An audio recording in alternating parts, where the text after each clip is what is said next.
Hi guys, welcome back to my channel. Welcome if you are new. Welcome to my very messy office again. Today I am getting ready for our first day of homeschool. I need to get my homeschool bins put together. I'm not ready. I'm really not ready, which is funny because I spent so much time making sure that I was ready. And I guess for the most part I am, but I don't have the homeschool bins put together. We're doing kind of this weird schedule this year where we're on for a few weeks and we're off for a week, then we're on for a few weeks, then we're off for a week, then we're on for a few weeks, then we're off for a week. It's not the traditional 6 weeks on, 1 week off schedule because we have some events that are corresponding to those weeks off, but that also means that that week off that I traditionally will use to manage homeschool planning and home management stuff is not really going to happen either. So we'll see how this year goes. It's going to be an interesting start, but I do need to get my office cleaned up. Most of this is all homeschool stuff that I've been kind of going through, trying to make sure that I have everything for our start, which is Monday, just a few days from now. And so I'm not entirely sure what I want to put in the kids' bins. I know that I need a lot of school supplies. And so I think that originally my intent was to just share how I organize their homeschool bins, but I think it's going to be more of a just kind of get ready for the first day of school with me. I will put some of the resources in the homeschool bins, but I'm also going to need to take some notes of things that we need to purchase. We've not gone back to school shopping. Of course, it's July. Nobody is doing back to school shopping, although my friend did tell me that they have all the stuff out at Target, so they don't wait. They don't wait. That 4th of July passes and then bam, it's back to school, which is insane up here because the kids don't go back to school for another I don't know, 8 weeks, 6 weeks. Anyway, so we are going to be hopefully getting things organized and getting a good list put together of the things that I need. The homeschool bins that I use are just milk crates that I purchased from Target years ago. And one of them, they all have the option to hang files in them. One of them, the hanging files do not slide well. And so I may need to end up getting a new milk crate. That one is Lucy's. They're not very expensive, but the one that I got was all wonky and I had ordered it online back during COVID. So we might need to get a new one of those. And I might just need new file folders because mine are pretty beat up because I've been using them for years and years and years at this point. I also know that I need just new regular file folders and then the typical school supply stuff. So that's what we're going to do today.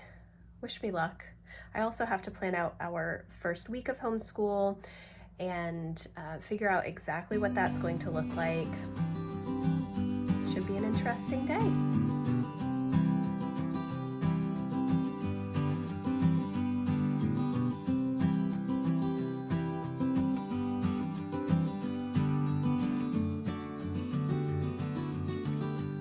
Okay guys, so I just cleaned off my table, so that I can start putting together the kids' homeschool bin. So that's what I'm going to do first. I've got my tripod over here trying to get everything filmed for you. So that's what I'm going to work on. I'm unsure what I'm going to put in the bins. Like I said earlier, I still have to figure out what I need from the store. I almost feel like maybe I should just wait to do the homeschool bins until later.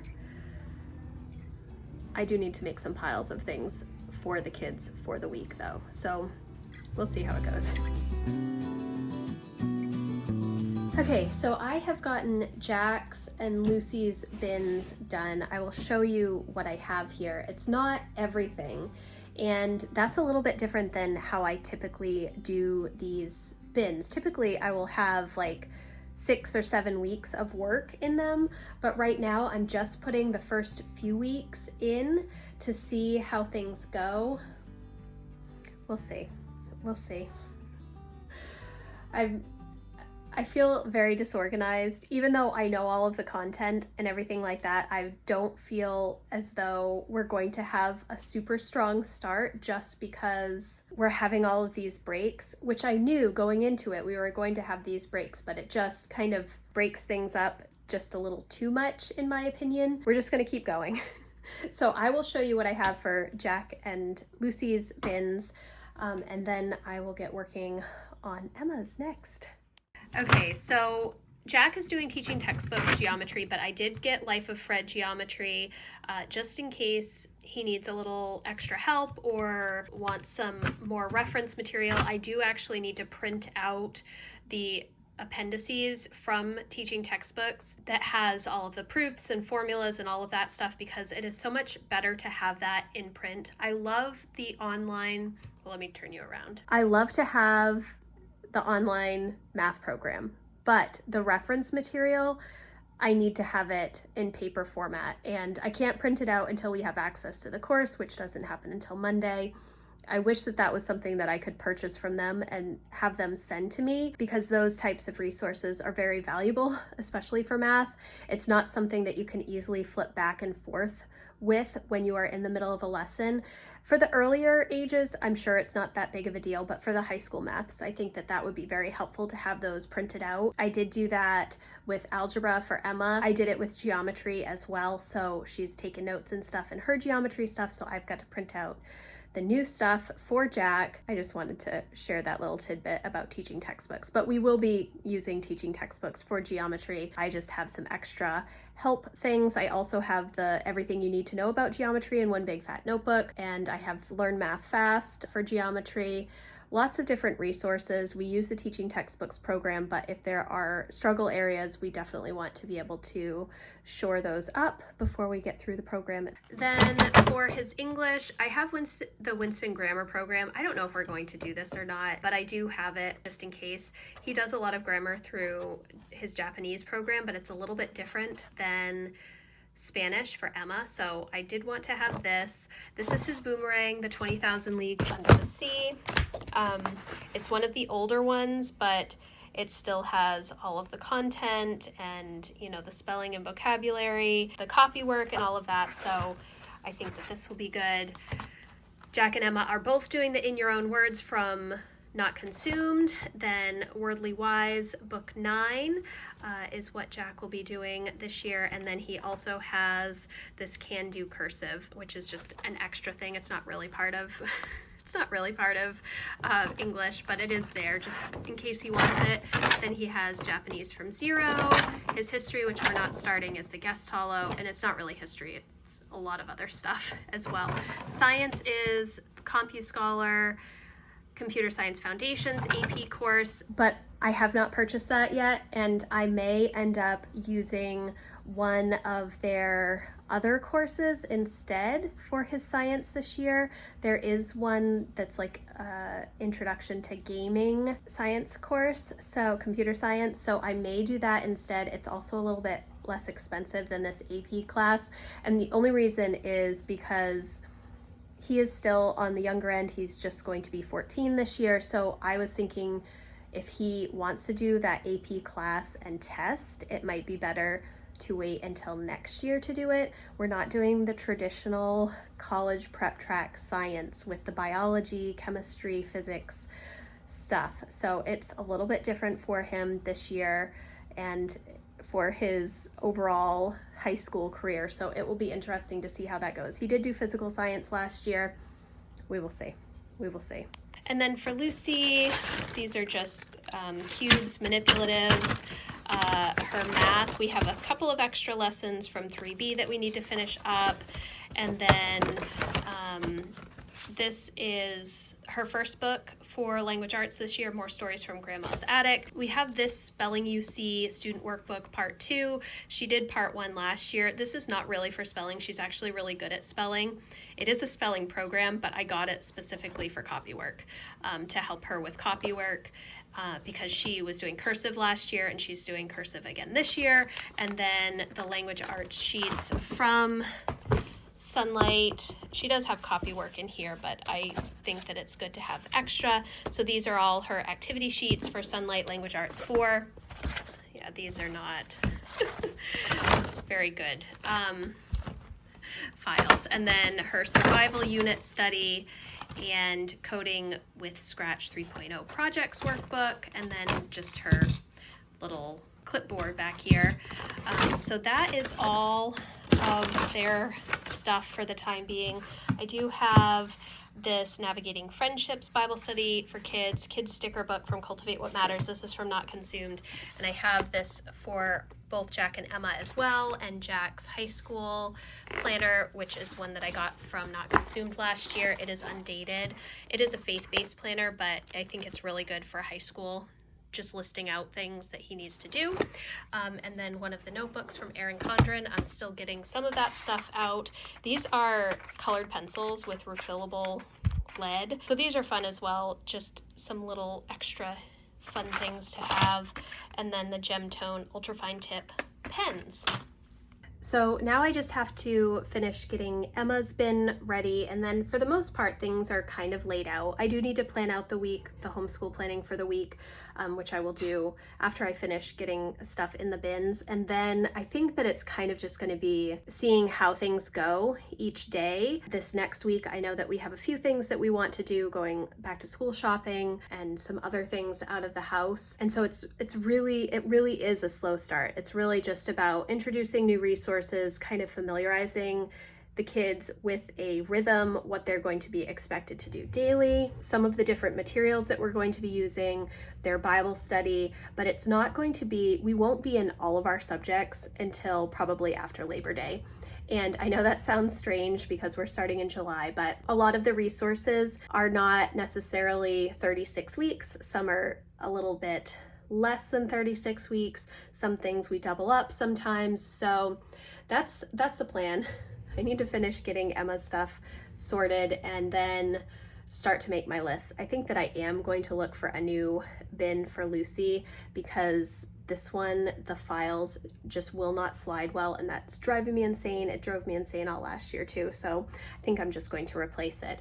But that's where we're at. So next step, getting Emma's bin done, putting them back in the dining room, and then sitting down to make some lists, I think.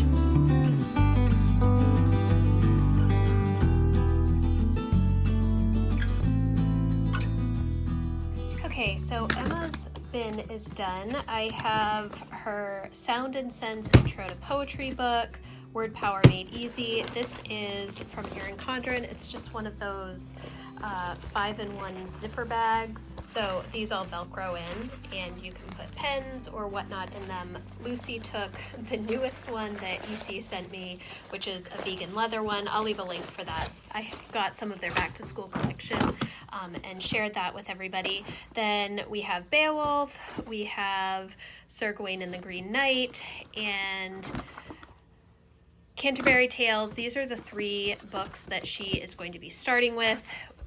We will see how this goes. I was looking through this. This is just so funny. Old English.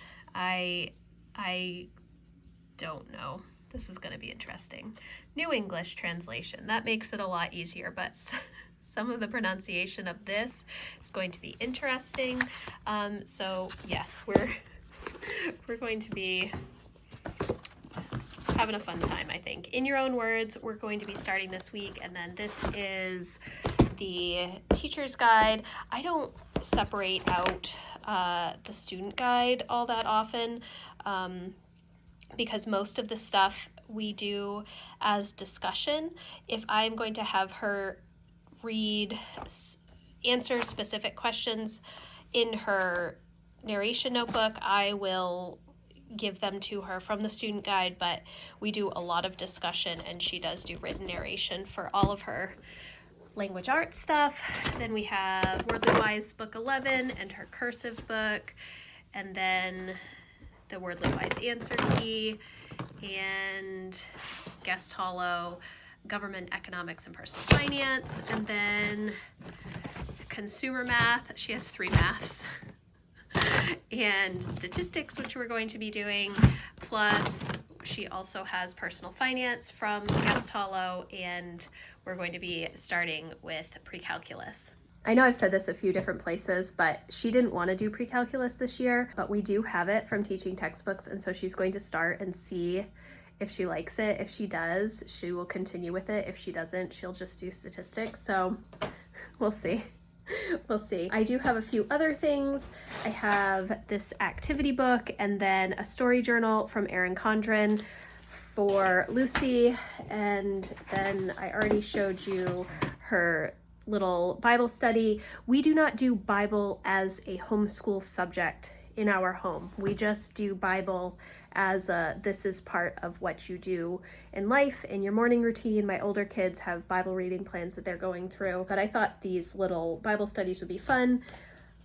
This little kid sticker book from Cultivate What Matters is also a fun little option. And I think actually that they are in the middle of their Christmas in July sale. Cultivate What Matters is right now, so I will leave a link for that in the description box. They have a lot of fun new little goodies for a really big discount, and you can get an extra 10% off if you use my link if you want to. You don't have to. Then I also have a story journal for Emma because she enjoys the writing and the drawing, whereas Jack just likes the writing. So it just looks like this. It's just a little place to draw at the top and then line pages on both sides.